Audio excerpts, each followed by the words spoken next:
Let's start with Coach Bud, Mike Budenholzer, out in Milwaukee. This is where I go with this. This is where I go more than anything else. The Bucks have to nail this. Mm-hmm. This is a hire that they have to get right. This is the hire that is going to set the tone for the next couple of years with Giannis. I don't know exactly who the right person is, but I feel like there are some options. There are a lot of different paths they could go here. But this is a hire. There's the Giannis contract extension stuff coming up. This roster is going to be really hard to shake up. That, to me, is probably the biggest part of all of this. I get why you fire Bud. I don't totally know if it's like a guaranteed like fixes everything for you. I don't really think that's like in play, or maybe a new voice does help. But this is the hire that is going to dictate what the next couple of years look like for the Bucks in a lot of ways. It is, of course. Giannis is up for an extension in September, which I know the captain, the king of who's up for extensions when, the one and only Brian Windhorst, I feel like is the only person that I've ever heard talking about that. But once I heard him say it, I was like, that's interesting. That's pretty big. You know, not that he's a free agent this summer, but even just having the eligibility to sign an extension is always one of those milestone checkpoint moments for a player and their relationship to their team. And so I would imagine that the Bucks did this in large part knowing that was going to be a pivotal moment, and knowing that there's a lot of pressure to continue to win. And I don't even think that it's a pressure from Giannis. I mean, obviously, right, we just heard the whole fallout from the failure versus not failure debate and everything else, and I don't think that he's the type of guy who will look at, you know, we got out in the second round without Middleton in 2022, and then obviously the first round this year, and feel like the Bucks failed him. I think he's the type of dude who's always going to look internally, but bigger picture, this is an old roster, and I think that's really the main sort of thing. And I know a lot of Bucks people that I've seen around is basically this idea that it has to operate in tandem.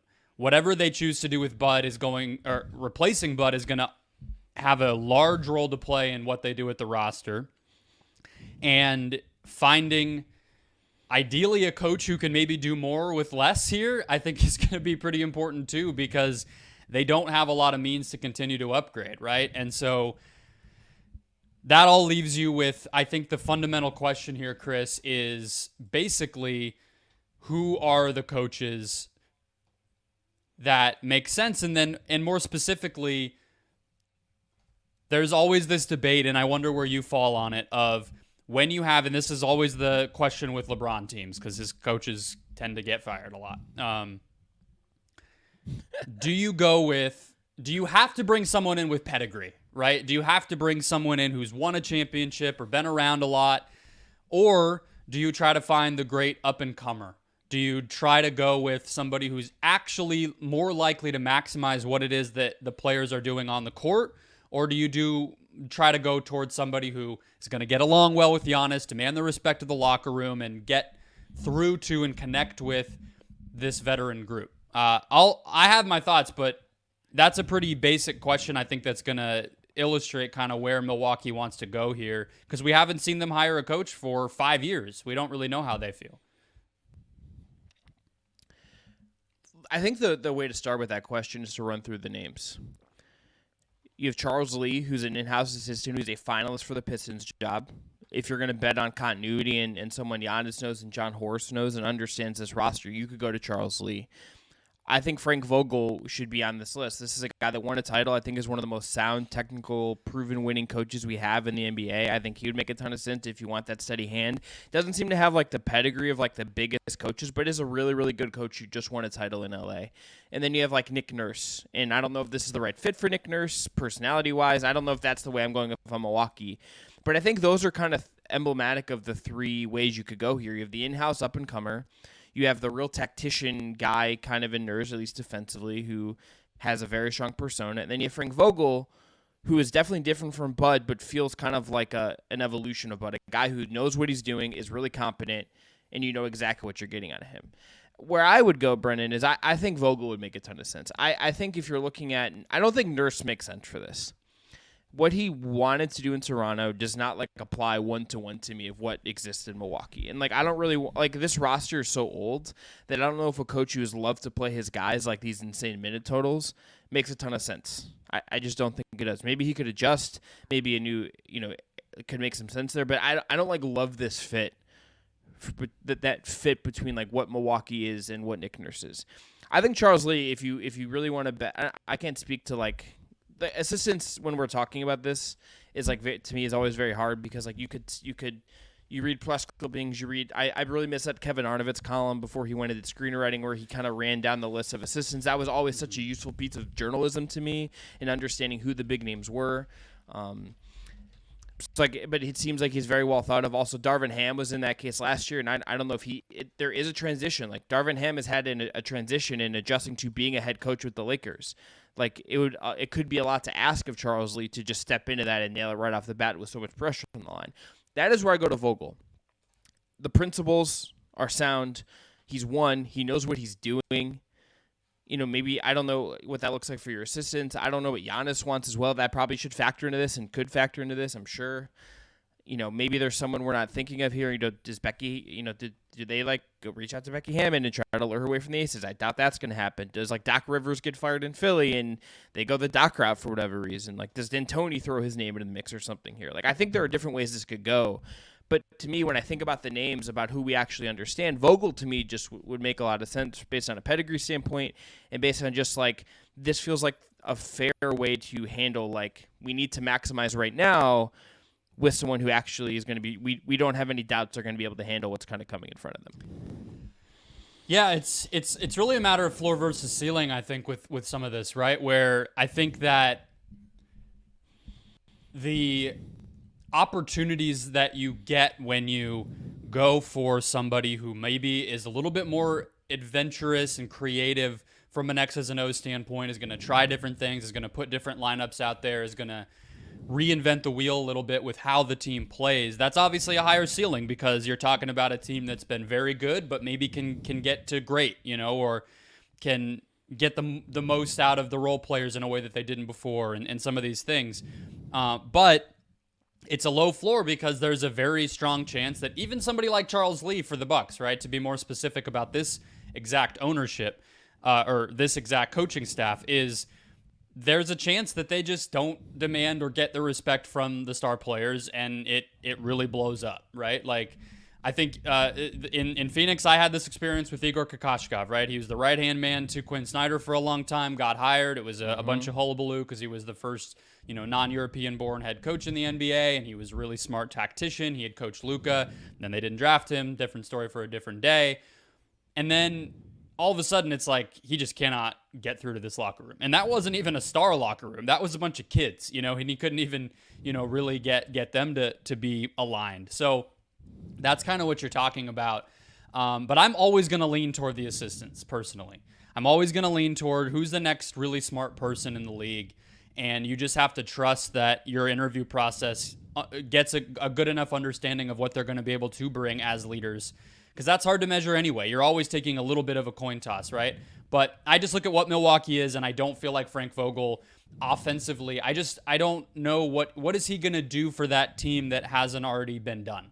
You know what I mean? It feels like a little bit of status quo, and I don't think that's what they need. I do think that they need a little bit of a shakeup. I think that they need to maybe play a little bit differently. I think that bringing some different personnel in there and trying to reimagine what can a team be around Giannis at its absolute best. I think more shooting. I think a little bit more creativity with the offense. And I think a little bit, honestly, less protection on defense. I know that not having wing defenders, young athletic wing defenders, is a really big problem for them in that Miami series. They didn't have an answer for Jimmy that wasn't, Drew, who he very clearly figured out, and then Middleton, who was a little bit cooked injury-wise, that they didn't have like a third option there who really was going to make any sense. That's a personnel thing, but I feel like a coach who's going to be able to develop a defense that takes a little bit more advantage of like, hey, we have Giannis Antetokounmpo on our team.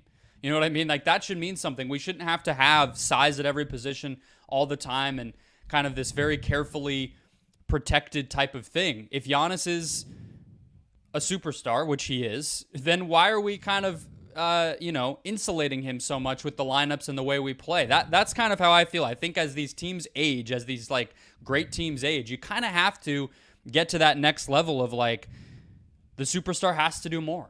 And it's fine. He can. So let's find a coach who's going to be able to get the most out of the other guys rather than trying to protect, the best guy. I know that's a little bit of an oversimplification of what Bud was doing, but that's kind of where I would be looking. So whether that's Charles Lee or somebody like a few who come to mind are like Johnny Bryant, who we've talked about. He's with the Knicks, has really helped Tibbs evolve as a coach himself. Jordy Fernandez, who I know you're familiar with because he was in Cleveland staff, but he was also with the Nuggets for a long time, and then now has gone on to brighter lights. And then Dan Craig, who he was with Miami forever, and he was a guy who you would hear get interviewed a ton, and then all of a sudden stopped getting interviews. But he was with Miami during a lot of the LeBron years, and then even beyond that, and now he's been the associate head coach for Ty Lue with the Clippers for quite a while as well. So those are some names that I would look at. But it's a bummer we don't have that Arnovitz article anymore, because that was always fun to see. Is what's the intel on like what the league thinks of a lot of these guys, because we don't have any idea. We're kind of just guessing from the outside.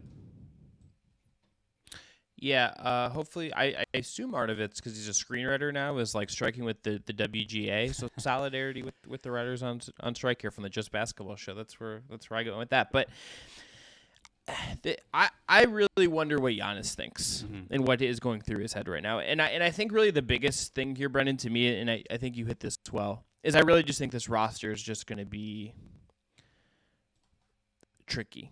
This roster needs a reshuffling. This roster there's not like a lot of avenues to reshuffle it and youth and make it youthful. Like, what does Middleton do is such a big thing. You go into like real tax situations, assuming he's back. Like Brook Lopez is a free agent and he's at 35, and like how many years can you really be sure that Brook Lopez is going to be that level, right? Like that to me is a real part of this. And that one's such a hard one, because losing him for nothing would just be brutal. But also you can't do it. Like you can't do it. I think it's one of those. You think it's like a 1 or 2 year type of thing where it's like we're not going to move on, but we don't really like want to commit to you either. Maybe like 2 years with like a partial guarantee. So like if you needed to, you could like trade it and like at least have the matching salary. Like I don't know what the right path is here for them. Like this is going to be really hard, and maybe it doesn't matter because you have maybe the best player in the world. Like maybe that like just kind of supersedes all this if you nail this coaching hire. It's such a fascinating situation. I don't think there's like a perfect answer. If you had to, I haven't looked at I bet MGM or anywhere for odds, but if you could tell John Horst who you would pick, who I said Vogel, who would you actually just pick if you're going to pick right now? I think I want to just mention too, you brought him up, but Darvin Ham, the what if kind of game, if Bud did get fired previous to this season and they were able to just hire Darvin Ham to replace him.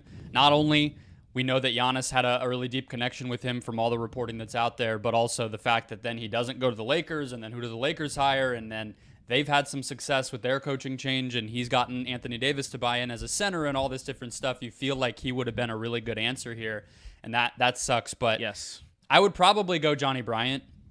It's just kind of based off of nothing. Again, I'm not anywhere near like plugged in enough to any of this to know that he has those leadership qualities that you're going to want, but I just think he has the experience scheming at a really high level for a pretty long time in the playoffs, and has had a bunch of different opportunities to be really good at it. So I would probably go him, or I would just go to Charles Lee, who was in the Arnovitz thing last year.